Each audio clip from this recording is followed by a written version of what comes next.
Hello, everyone. I know that some people are probably still logging on, but we want to honor everyone's time. So I'm going to go. I'm Cameron, and I serve as the content specialist for the Nashville Institute for Faith and Work. And I want to welcome you to the second webinar in our three-part series, Pursuing Purposeful Work Now. We're so glad you've joined us today.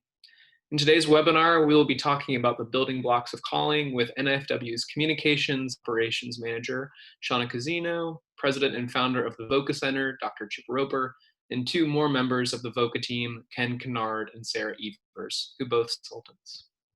A few logistical notes. We are recording this webinar and will be available to view on our website if you would like to rewatch or refer to someone else you think might benefit from this conversation.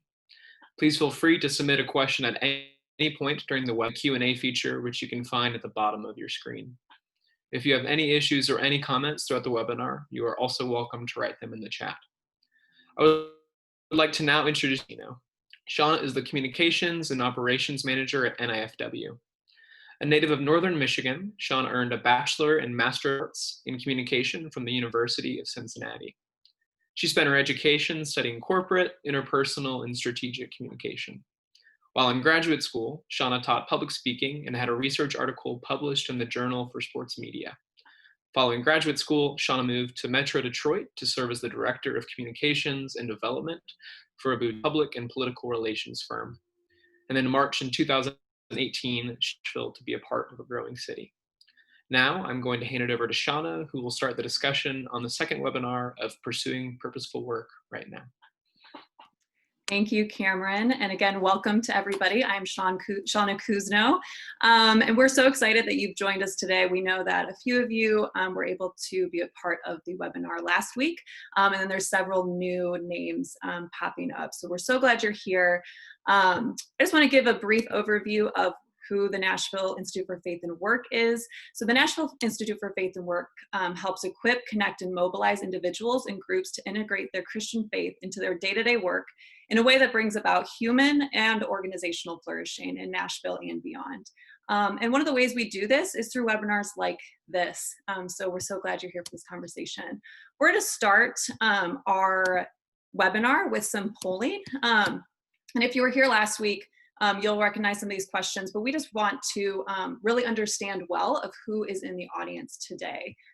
So you'll see a poll launch up on your screen. If you wouldn't mind just choosing which best describes your current work situation. Are you unemployed and looking for work? Are you employed not looking for work? You're employed looking for work in case of a furlough or a layoff. And you may not be sure or another reason. So I'll give you just a couple of seconds to fill that out, and then we'll be able to look at the results. Okay, so here's what we have. About 42% of you are unemployed and looking for work. 50% of you are employed but not looking for work. And then 8% of you are employed and looking for work in case of a furlough or layoff. And none of you picked not sure or other. We have another poll for you popping up. Let us know what industry best relates to your most recent work experience. Are you in corporate, nonprofit, law, social or public services, ministry, arts, government, or something not listed on here? So I'll give you another few seconds to choose which industry best relates to your most recent work experience.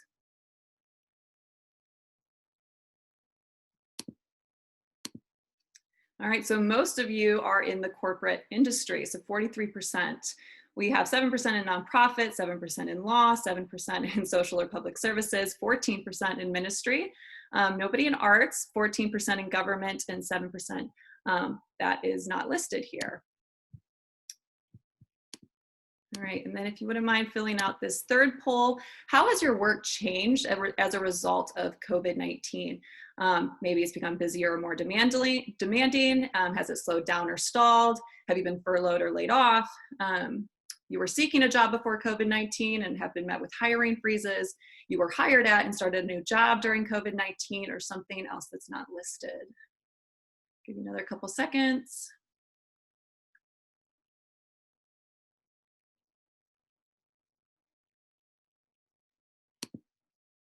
Okay, so let's see. So most of you, work has become busier or more demanding. So that's 36% of you. 7%, it's slowed down or stalled. 14% of you have been furloughed or laid off. 29% have been hit with hiring freezes. And then 14% other reasons that aren't listed here. All right, and then this fourth poll, how secure do you feel in your work today? So are you feeling really secure about where you are in your role? Are you feeling somewhat secure, somewhat insecure, or very insecure? Give you just a few more seconds while the answers are coming in. All right, so it's kind of split across all four. 20% of you feel very secure in your work, 27% are somewhat secure, 27% are feeling a bit of insecurity, and then 27% of you are feeling very insecure. And well, we hope this conversation today helps you feel a bit more confident in your work. And finally, how confident would you feel if you had to begin a job search today? Feeling very confident, somewhat unconfident, very unconfident. And this is whether you have a job right now, you're looking for a job, just if you had to begin a job search, let us know how confident you are feeling. Another few seconds.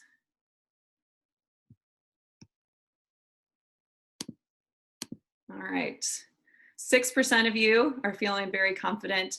50% of you are we're a bit confident. And then 31% are somewhat unconfident, and 13% feel very unconfident about starting a job search. Again, that's why we're having these conversations, and we hope that you leave feeling a bit more confident in your job search. So I'm going to welcome onto the screen, onto the webinar, Dr. Chip Roper, Sarah Evers, and Ken Kennard. Dr. Chip Roper is VOCA's founder and president and understands your career navigation challenge. He's had 3 different careers, been through several arduous job searches, and started over in a new line of work in New York City at midlife. He has a deep well of experience as a businessman, pastor, entrepreneur, and counselor. As a coach, Chip has also had the privilege to be a safe and insightful voice in the lives of hundreds of people who are in career transition. Chip has executive coaching training from Columbia University in New York, as well as graduate level training in leadership, counseling, and pastoral care. Chip is driven to understand understand his client and their situation, to imagine whether potential paths forward, to strategize the next steps needed, and to assist with the follow through, which drives lasting change. Chip has helped clients from CEOs to the line level team members make a transitions to new jobs and careers. You can find some of those clients at firms like Google, BlackRock, Baycrest, and Fitch Ratings. Sarah Evers is a principal consultant at VOCA and understands that change takes work. With 3 career shifts and more than 10 role changes in her professional life, Sarah understands job transitions. Sarah has worked with leaders or teams at global organizations, including Morgan Stanley, Nielsen, Amsterdam University, and fashion houses Prada, Tacun, and Castella Talia Pietra. I hope I pronounced that right. And with fast fashion firms H&M and Old Navy. Her nonprofit work includes teams and individuals in the New York City Housing Authority, Church of the City New York, Theater for Humanity New York, the Hoboken Board of Education, and Crew. Sarah earned her coaching certificate in 2013 and is credentialed by the International Coach Federation. She is a certified career coach, emotional intelligence consultant, strengths-based leadership consultant, and transformational leadership certified coach. Finally, we have Ken Kennard. He is the principal consultant and appreciates the value of well-executed strategy. He has navigated 3 major career shifts. As a teenage entrepreneur, he started a computer consulting business to help companies leverage the power of technology. His first shift was to academia, where he taught music technology and great books at Biola University in Los Angeles. He mentioned students in music composition, technology, and the integration of faith and work. In 1999, he founded a creative agency in Baltimore to help small and medium-sized businesses grow. Since 2011, he has been a professional coach, helping executives and their teams be more creative and productive, and helping hundreds of people through major shifts in their lives, from discovering their purpose to helping leaders build thriving teams to navigating crises with biblical wisdom. Ken's clients include employees at FDA, Blue Cross Blue Shield, Grace and Mercy Foundation, Schneider Electric Process Automation, University of Maryland Medical System, Mind Over Machines, and Colas USA. So welcome to all of our panelists. We're so glad you are here. And I would like to just give you an opportunity to react to the poll findings that we had, and the audience who's with us today. Thank you, Shauna. It's great to be here with everybody. Great to be back again, and I'm really delighted that some of the members of our team, in fact, the core members of our team, are able to join us as well. Yeah, guys, what do you think of the poll? The polls, there was a number of different things there. Quite a mix, I think, kind of a range of experiences and places that people are coming from. Seems like that range mirrors what I'm hearing from the clients I'm working with, right? Some people are feeling pretty secure where they are, and others feel like they're on the precipice of either self-imposed change, because it seems like a good time to make a change, or they're waiting to be downsized, organizationally downsized. So Right. I'm not surprised by the results. I'm sensing that in my own network as well. Yeah, I think it's affected everyone in different ways, but all of us are affected. And even people who were pretty secure, the ones I'm talking to, I've noticed they talk differently about their work. They talk differently about their lives. It kind of reminds me of the way they talk when they come back from a 2-week vacation. You know, they've kind of done some soul searching. They've kind of reevaluated some things. I have clients that have decided to, you know, completely change their careers or launch into brand new things, even if they didn't have to, just because they felt like this was the right time. It kind of sparked that for them. Mm-hmm. Yeah, I was just thinking about that today, that there's a whole segment that came out in the survey of those of you whose work has actually gotten more intense, more busy.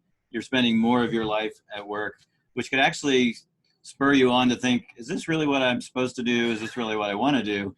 Right. If this is going to be all I get to do. So I think that's in the air. And then it's, you know, and in contrast to those of you who joined us last week, we see, you know, a lot more of you are in active search this week, and Yes. either searches that have been extended or searches that have been commenced or started because of some kind of COVID-related change in your job. And we know that can be a tough place to be, especially with so much uncertainty out there in the kind of market. And we hope that the things that we talk about today will be encouraging to you.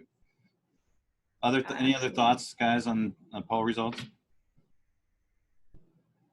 No, you're good. All right. So this is our second installment of pursuing purposeful work right now. And probably the most important word there is now, because as we've already heard from you, that there's a lot going on right now and things are changing.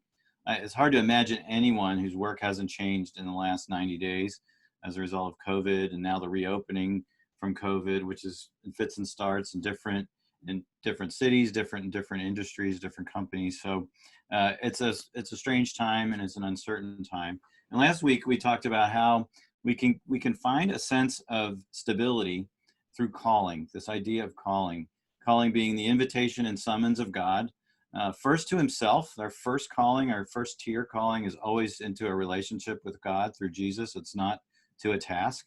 And then second tier callings flow out of that. There's a calling to work, there's a calling to family, there's a calling to our neighbor, which has probably taken on some new light in light of recent weeks and the things going on in our country. But there's also a calling to our church, our spiritual community. And we like a dynamic model of calling like that, because as demands shift in our lives, God still is pulling us into His plan and His design in each of those sectors. And then we also talked a bit last week about finding meaning in our work, and which is closely connected with purpose, and how we can shift from what we call a secular mindset. And we know technically all work is sacred, but a secular mindset where work is something I do by myself and I do it for myself, and to a sacred mindset where work is something I do with God and for others. And when we have that sacred mindset, whether our work is a chore or our work brings us great joy, God's still in it and it still has meaning. So you can check out the video from last week. It's on the NIFW website, and you can review that, because it's really kind of the baseline where we began. Today we want to talk a bit about how do we find the purposeful work for us? You know, how do we find the work that matches us? And we call this the building blocks of calling. And I think I need to share my screen. So, Shauna, can you share the screen? You should be able to now. All right, good. we're all going to be amazing Zoom Jedi Masters by the time this is all over. Here we go. All right, you guys have it? Yes. Great. So today we're going to talk about the building blocks of calling, and I'm going to take this and I'll do an introduction and then three moves. And at the end of each move, I'm going to invite Ken and Sarah to come back on and talk a little bit about what they see and examples of how this works and why this paradigm is helpful in the real world where we work. So there are 4 building blocks of a vocational calling. And by vocational calling, I mean, it's really the answer to the question, where am I supposed to work now? Or where's God calling me to work now? What's his plan for my work? And we just keep emphasizing that idea. It's present tense. It evolves over time. And because we evolve and the world evolves. So what are the building blocks of calling? The first one, and I know it says number 2, and that's on purpose, is the real you. The second is, sorry, I'm having a little computer issue here. Here we go. I'm having trouble with my screen. Hold on a minute. There we go. So first building block that we're going to talk about is the real you. The second is the real world. You know, the intersection of the real you and the real world, that's where a job happens. You know, it's the value that you bring recognized and compensated for by an employer in the real world. That's where a job happens. So at the very practical, in a sense, maybe horizontal level, this is what a job is. It's the intersection of the real you and the real world. And that's where a career happens and so forth. But then there's 2 other blocks that are important we're going to talk about as well. One is the gospel identity, and the final block is gospel destiny. So we're going to talk about the practical ones first, and then we're going to talk about the spiritual framework or the biblical perspective second as we go through this. So I want to begin with the real. And you know, one of the things that we're really passionate about is helping people understand him to be. And you know, one of the things that we think, that we're kind of unapologetic for this critique, that there's so much emphasis on passion that it reduces the grid that we should use for decision making around jobs. And you know, I'll run into clients from time to time who spent thousands of dollars on a career coach who's basically just told them the same thing over and over again. Just find your passion and do it.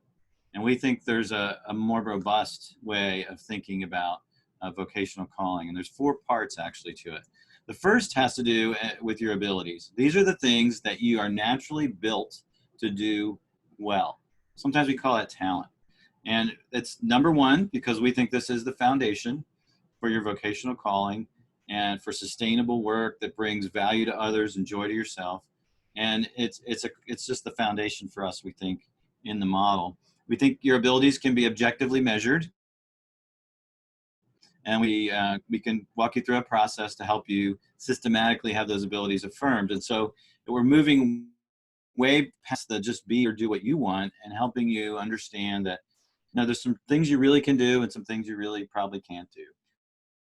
If you've ever watched the first round of one of those talent shows, you know, American Idol or The Voice or something like that, actually The Voice has a tougher screening process. I don't think these folks get in, but in the good old days, they used to let a few, they'd always show clips of some people who just couldn't sing in the beginning of American Idol.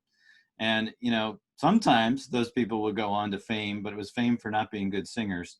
So I don't know if that's really what you want. I can't imagine in Music City that would be a good thing that you guys would celebrate at all. But most of us really don't want to be known for things that we're not good at. We want to be able to find things that we can do well. And I think most of us sense a greater energy and joy in things that we do well. So abilities is the foundation. The second are a category we call skills. And these are kind of the proven ways you've been able to deliver value in a work context. What are you good at? You know, you're good at organizing, or you're good at leading a team, or you're good at graphic design, or you're good at managing tasks, or you're good at making things or finishing things with attention to detail. A skill is a kind of a value-added deliverable, something you can bring to an employer. So that flows often from our abilities, not always. Sometimes we learn skills to survive, but so skills are learned, abilities are kind of inherited, and those are the first 2. The third is passion, the third block that we've got. And so it is in the mix for those of you who are very upset with me right now for kind of throwing passion under the bus there at the beginning. But passion for us, the way we would define it, is sustained interest. Things that draw your sustained interest and energy over time.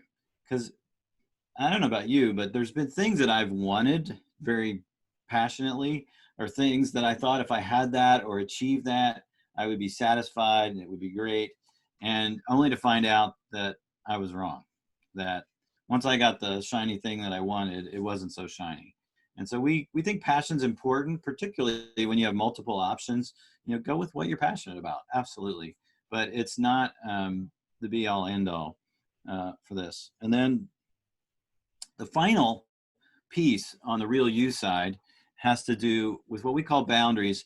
And perhaps here the chart isn't so helpful, because maybe boundaries should just be a line around ability, skills, and passion. Because boundaries are it's like the borders you put in place, the limits that are real. Some are imposed, some are self-imposed, that you put on what you will do and what you won't do. So inside the boundary, I'll do these kinds of jobs. Outside the boundary, I won't. Geography is an interesting boundary. Perhaps in a more challenging job market, some of us will be more willing to move just to stay working than we would have been before. But countless clients that we've had will say, yeah, I don't want to move. I need to find something in this specific geography. Another boundary has to do with the good your work does. And all of us sort of have a different sense of how much over work we want our work, over good we want our work to do. So some say, yeah, I really want to work for a nonprofit that's directly helping the poor. And somebody else might say, I really want to work. I think that's great, but I really want to work for a company that's producing a product that I can just feel good about and I can still sleep at night. So there's different ranges of good. And the third area of boundaries has to do with our limitations. And, we all have limits on what we can do. And you probably can't tell this through the webcam, but I'm 5'4", and I was just never going to be in the NBA. No matter how much I wanted it, no matter how much I practiced, it just wasn't going to happen. So when we talk about the real you, we talk about these 4 areas: ability, skills, passion, and boundaries. And I'll ask Ken and Sarah to join me now and chime in. What do you guys think of these categories? How do you see them being helpful as we work with folks and help them? Well, I love that story at the beginning about the coach who just said, follow your passion, and just didn't really have any other help for the client. I mean, that's probably coaching malpractice. I don't know who would pay for that, because that's exactly the advice you could get from any mom, even your friend's mom. They'll just say, "Oh, Ken, are you trashing moms?" I love moms. Hi, mom. but you know what I mean? Like everyone's got that advice in their head already, and it's not serving them. And I think one of the reasons is based on the skills, which are based on the abilities, like you have in these building blocks. When I was young, my passion was to be a rock star. I didn't go very far. What was interesting about that passion is it revealed something over time, which is really an interest in communicating something really effectively that impacted people. And that if that passion were really based on skills and abilities, it actually would have taken me far. But I think it's hard to help people if you're just giving them advice. Passion's the easy go-to, because it's hard to assess their abilities. It's hard to assess their skills. That takes work.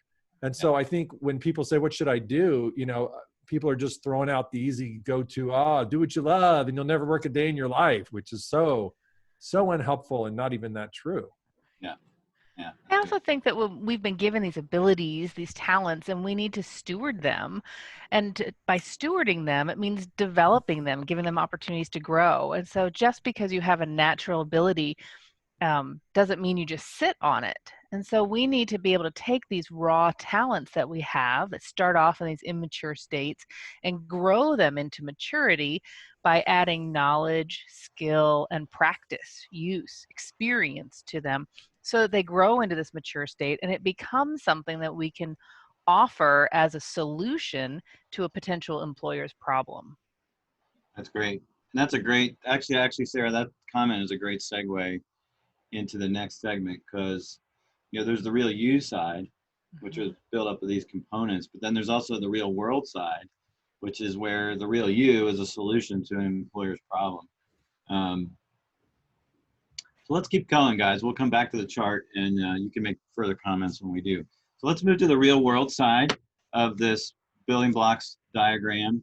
And before we talk about the components, one of the big ideas that we really have to help people understand is that usually before you commence a job search, meaning that you're finding positions to apply for, you should do kind of real world interviews to find out what's going on out there. And we call them information interviews. And that's because instead of interviewing for a job, you're interviewing to get information. It's a very sophisticated name, not really, but it tells you what it is. And it's a different conversation. And so we find that people who do best at job search slow down their process. And before they go after job interviews, they do information interviews because they want to learn as much as they can about the real world. And there's really three things they're trying to learn about the real world. And they might actually be in a little bit different order right now in COVID land. But the first thing we usually would say is you look for fit. You talk to people who are in jobs that might be interesting to you, and you find out what they do every day and why do they like it. You find out what they hate about it. And when we talk about fit, we could be talking about specific jobs in that career. We could also be talking about organizations, because even like if you take three organizations in the same industry, and here finance is really big here. You take three different big financial institutions, they all have a different culture. And so, you might fit in organization A and do okay in organization B, but really have a terrible time in organization C, even though it's actually the same job. So when you do information interviews for fit, you could be looking at, is this a job for me? Or you could be looking at, is this the organization for me?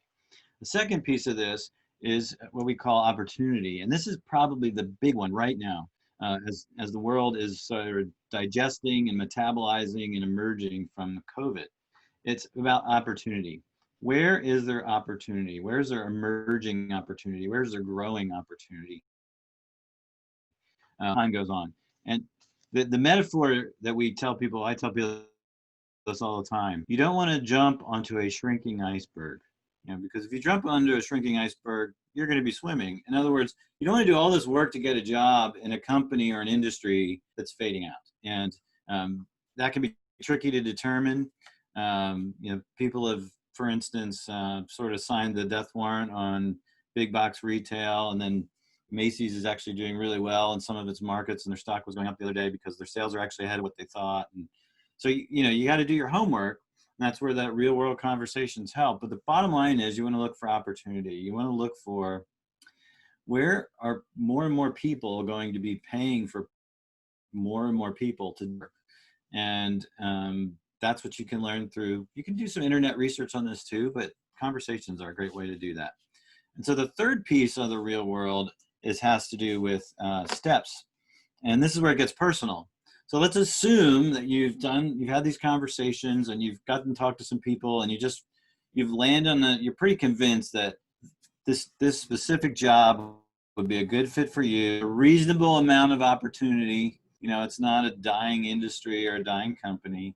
So the third question you would ask somebody about, what steps do I need to take to get to that job? And then they might ask you questions about your professional background, your training, other work history, what kind of a degree or certifications might you have. And then you'll find out, what do I need to do to get there?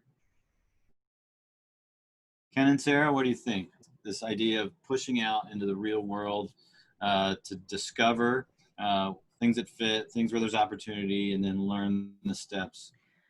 Well, I would just help a client transition, working with someone who's transitioning from one aspect of faith-based nonprofit work into church work. And for him, this was an industry change. It was a complete role change, still in the faith-based world, but that was the only similarity.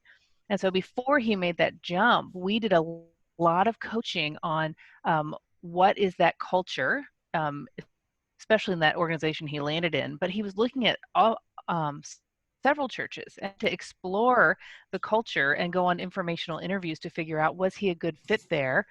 And where he landed was a place that he had been part of, a community he'd been part of 10 years prior.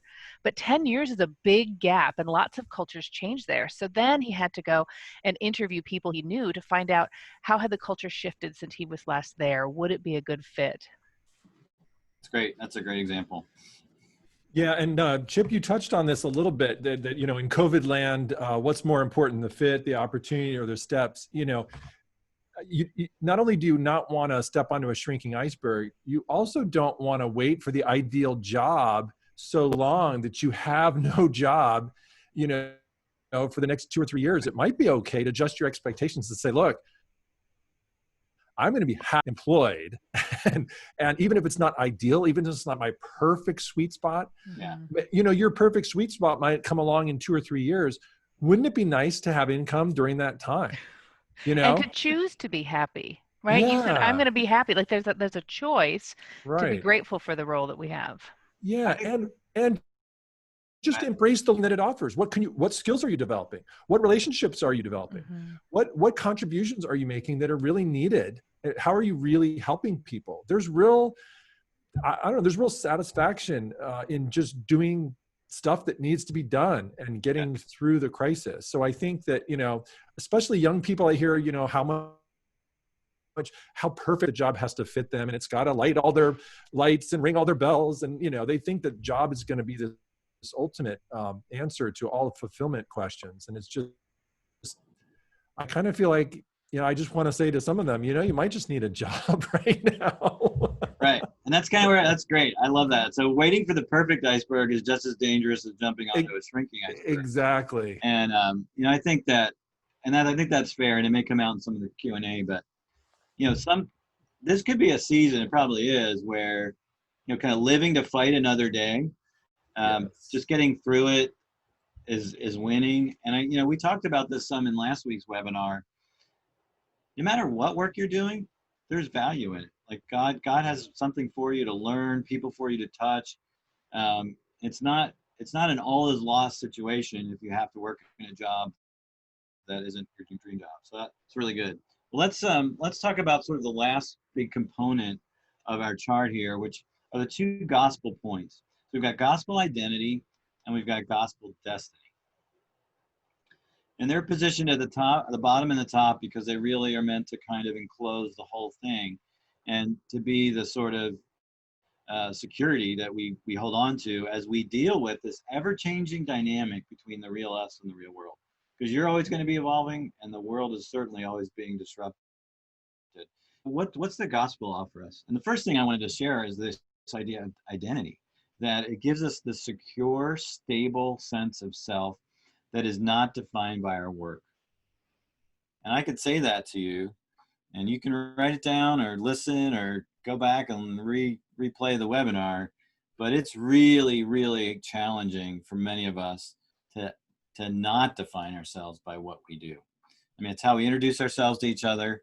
I don't think that's really so bad, you know, that we introduce ourselves by what we do. I mean, it worked for the Apostle Paul. That's how he always introduced himself. So I don't think it's so bad that we say, well, yeah, I'm a executive coach, or I'm a nurse, or I'm a teacher, or whatever. I don't think that's so bad. I think it's a deeper issue for us, which is where we hook our sense of worth into our sense of value as human beings, our sense of, am I okay? Am I not okay?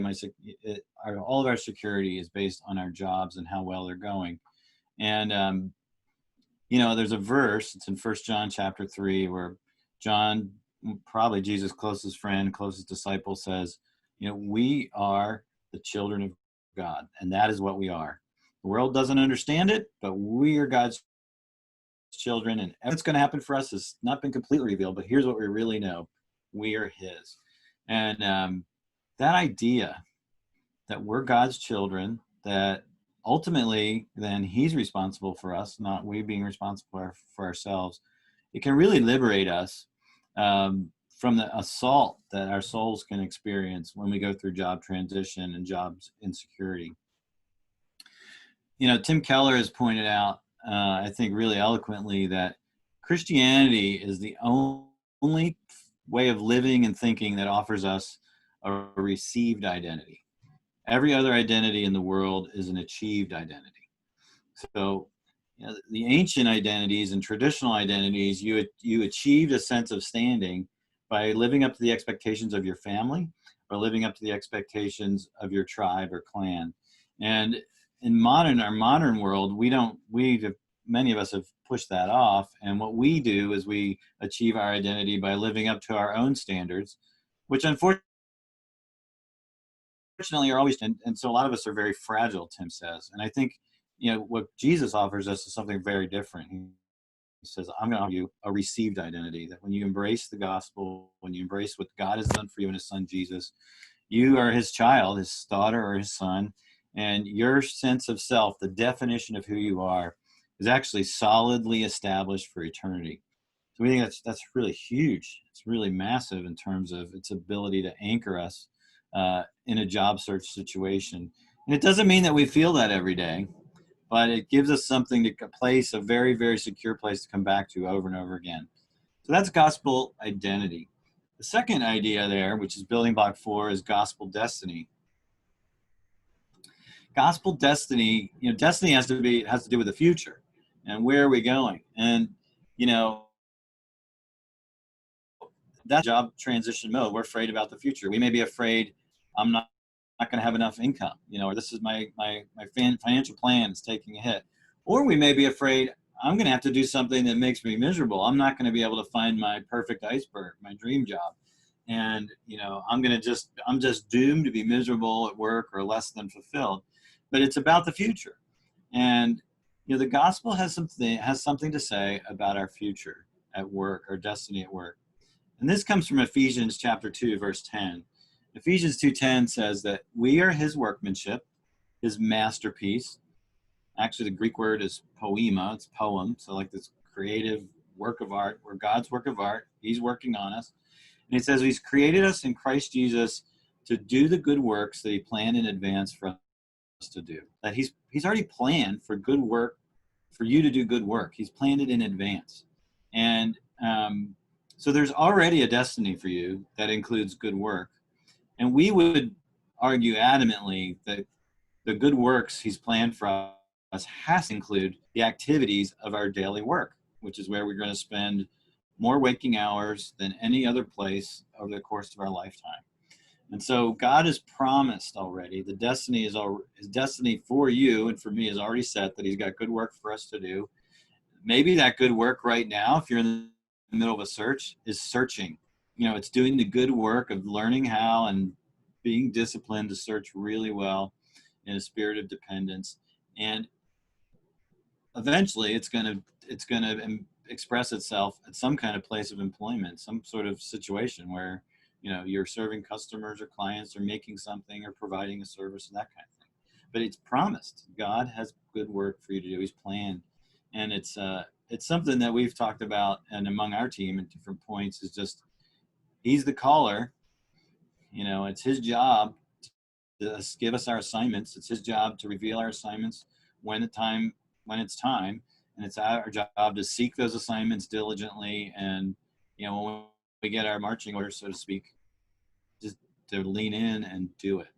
So gospel destiny, this idea that God really does have a plan for you to do good work, and that good work includes your daily work, we think brings us some perspective and some hope and some security on this. So while Ken and Sarah joining me again to process this a little bit, remember the Q&A button and start sending your questions in.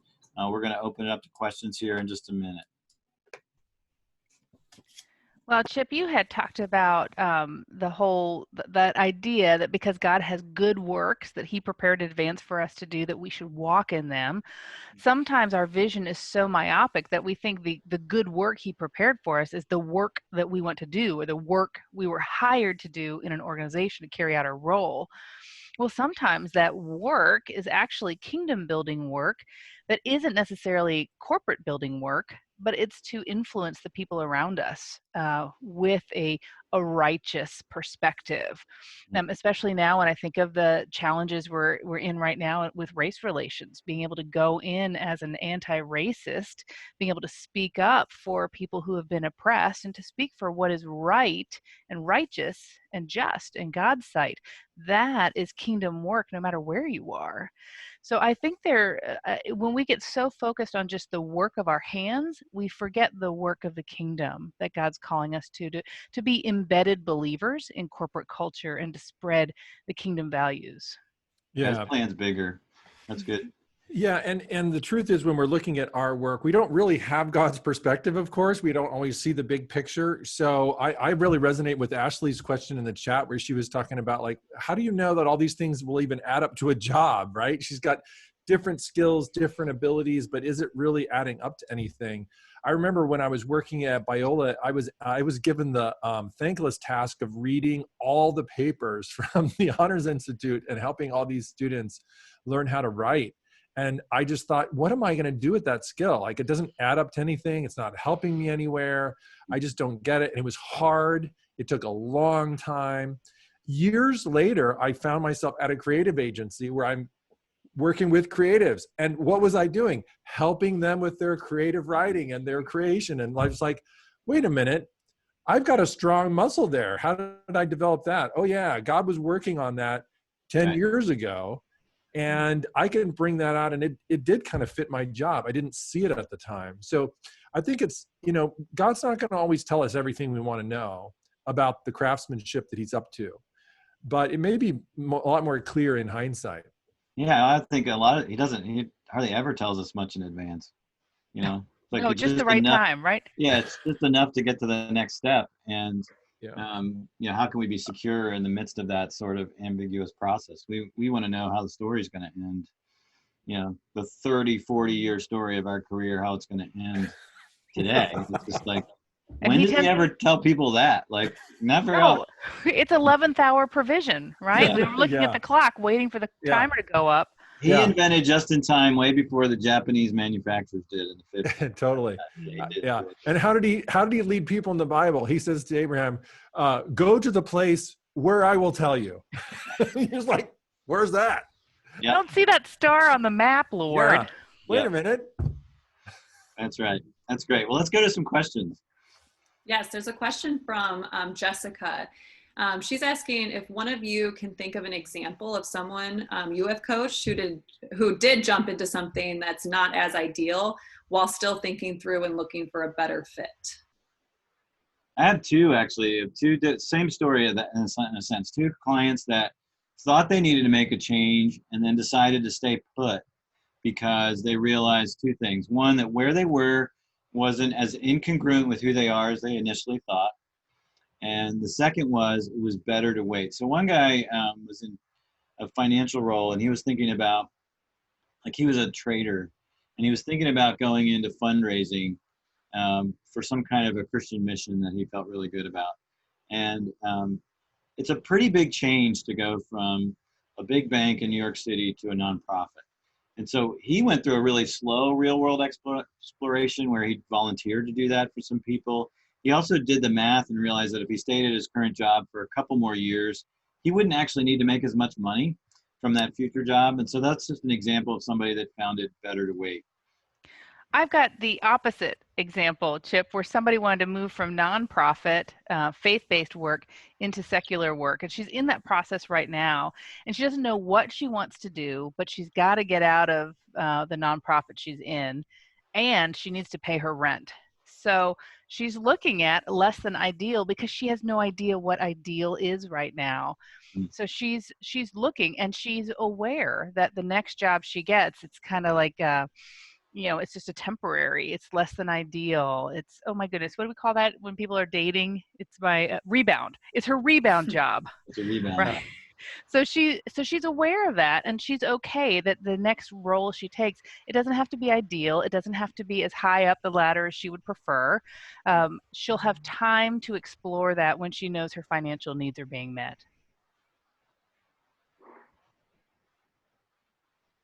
Mother, Shauna? Thanks.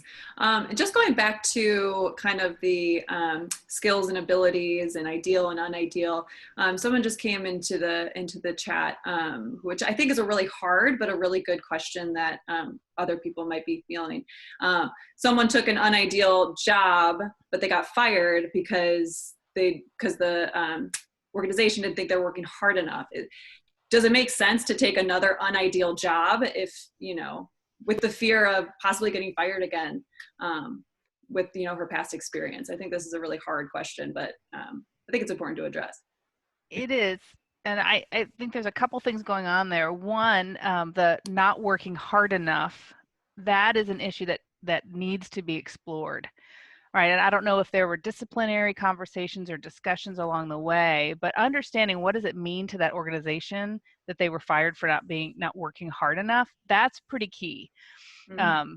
And then is it okay to jump into another non-ideal role?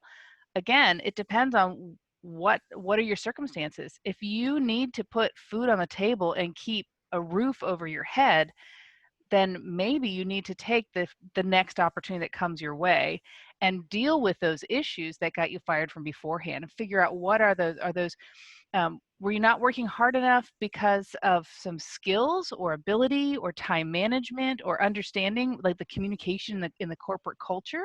Was that the problem? Or are we talking about some more deeper issues, some character issues that need to be routed out, like insubordination or laziness, or was that person afraid to speak up and ask for clarity on responsibilities they were handed, and that's why they were perceived as not working hard enough?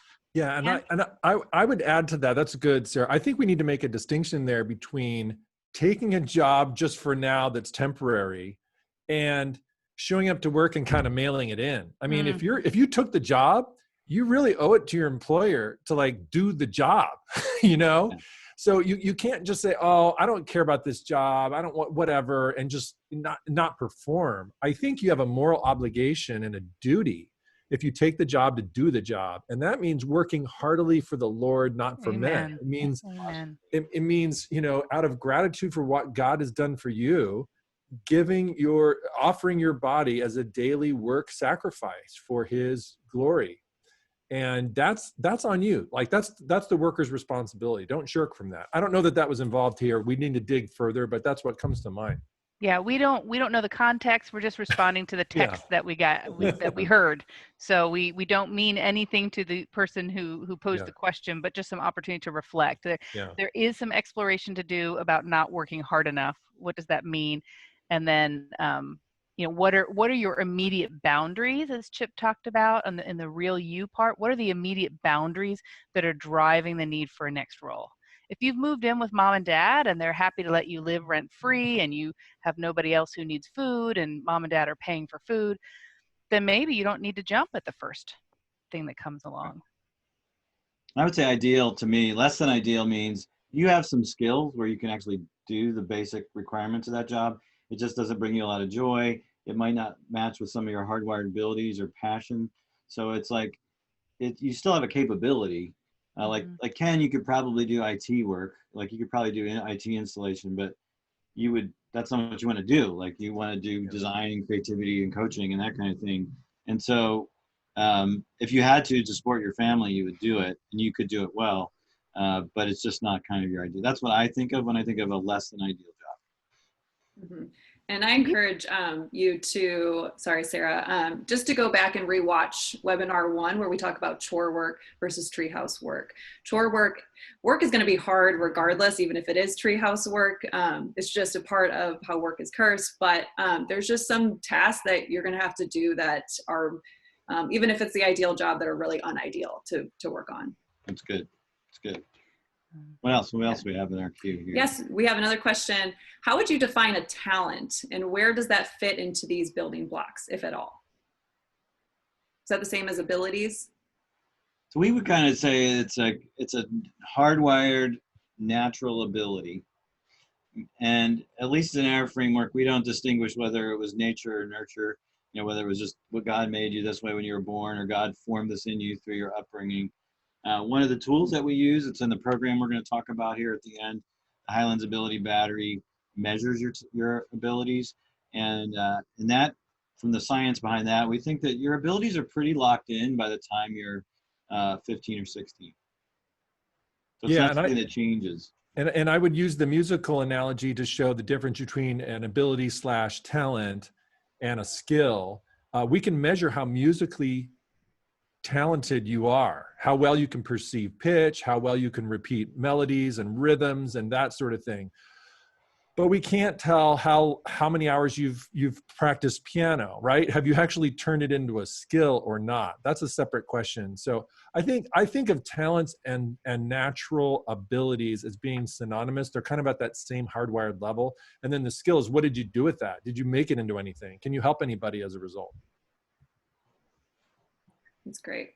And they had kind of refined the question, was define a talent and a strength. Do you see a difference between the talent and a strength? Yeah.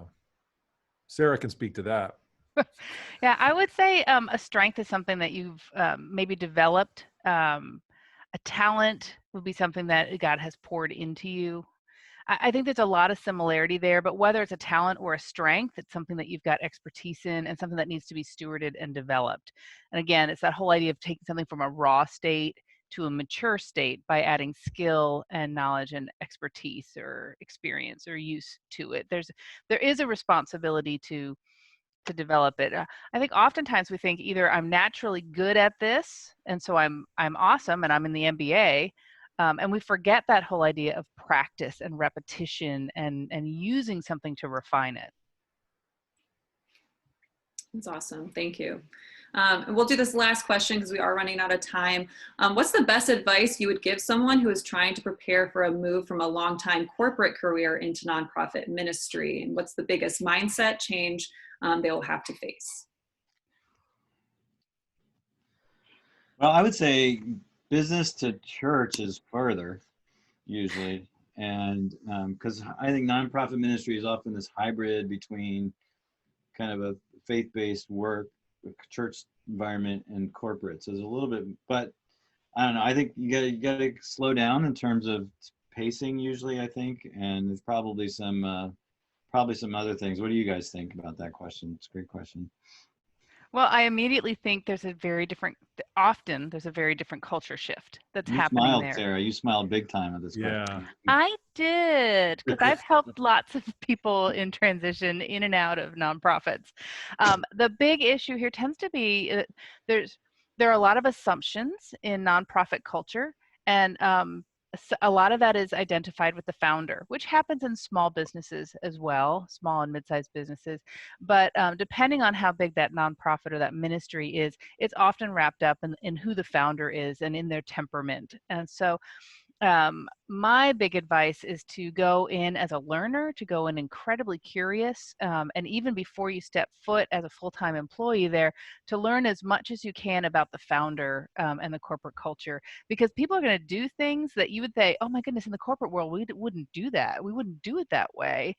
And then you've got to ask the question of, rather than saying, why do you do it that way? Because why questions build walls and people get defensive when they heard why, to ask, oh, I'm curious. That's an interesting way that you guys have solved that problem. Or I'm wondering what has led to this, the way that you run your staff meetings. What is built into that or led up to that point? I think those kinds of curiosity questions that build bridges rather than building walls will definitely be your BFF when you move into that nonprofit space. Yeah, that's great. I was laughing too because the cultures are so different. And I work with for-profit nonprofits, been in both sides of that. The nonprofits are slower. They're more complex, in my view. They're not as simple. It's difficult to see the culture. So you have to spend a lot of time slowing down and sort of getting it. You have to be there to get it.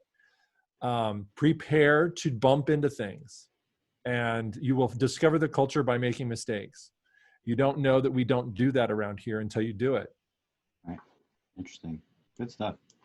Yeah, that's great. Thank you so much, Ken and Sarah and Chip. This has been really good. We will stay on a little after 12:30. If you have any more questions, please feel free to keep putting them in the Q&A, or we can open it up to allow you to talk. But we'll go ahead and wrap it up. And I just wanted to share a couple of next steps for you as we conclude this webinar. So you are able to receive a free job search guide. It's a PDF to help you prepare and search for a job well. You can sign up for that guide at the link in the chat, which should be popping up any second. But then you'll also receive it in the follow-up email where you can sign up for that.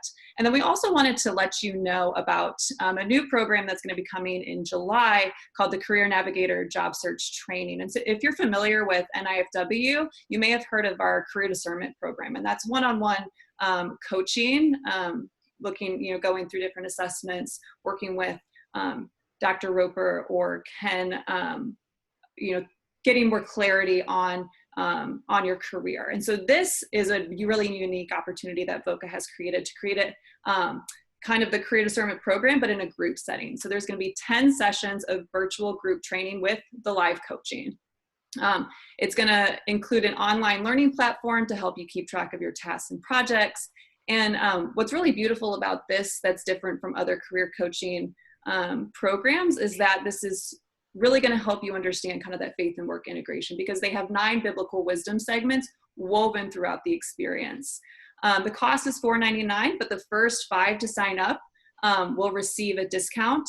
And then there are some add-ons like the LinkedIn and resume assessment for an additional one-time charge.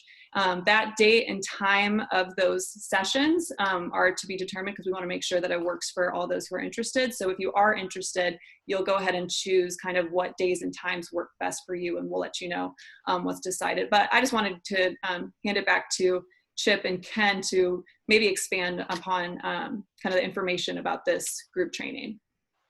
Yeah, so we've done career counseling, job transition coaching for hundreds of people, and it's always been one-on-one. And so what we've been able to do that we're really excited about is take a lot of the key experiences that have helped those individual clients. We've been able to make it into a virtual class in a sense.